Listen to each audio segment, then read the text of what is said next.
So in this video, I'm going to show you how to disconnect a primary line from a peripheral IV. So the first thing you're going to want to do is stop your IV from running. So I'm just going to clamp my IV. In this case, it's gravity, so I can use the roller clamp. If I was connected to the pump, I would just simply turn the pump off. But now I've stopped my IV from running.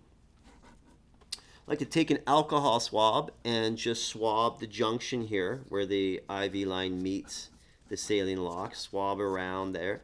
Let that dry for 30 seconds.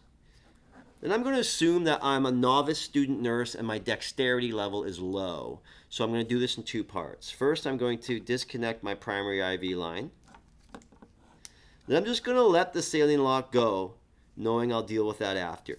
I want to deal with the primary line first because I know I need to preserve its sterility. If I touch the top of that IV line, the whole IV system from the tubing up to the bag has to be discarded, and that could be expensive and a big time cost. So let's preserve this line. So we get our red cap, IV cap, banana peel it back.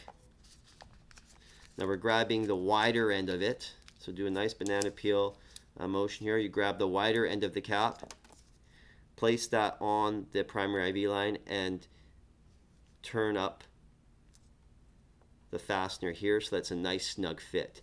Then you can hang this on behind your IV, somewhere on your IV pole where it's not hitting anything, but the cap's on, so it's not the end of the world if it does. Some people hang it higher up the pole, whatever works really. So that's done. I can forget about the IV line for a while now, and now just deal with the saline lock. So I'm going to get a new alcohol swab. And maybe even before I do that, I'm going to prepare my flush line. So with these flush syringes, you want to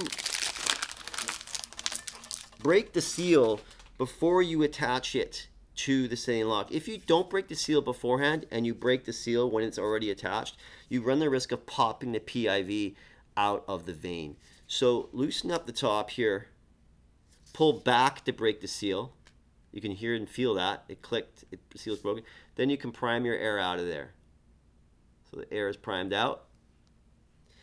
Now at this point, you can take your brand new alcohol swab and swab the top and the sides of the positive pressure cap. Let that dry for 30 seconds.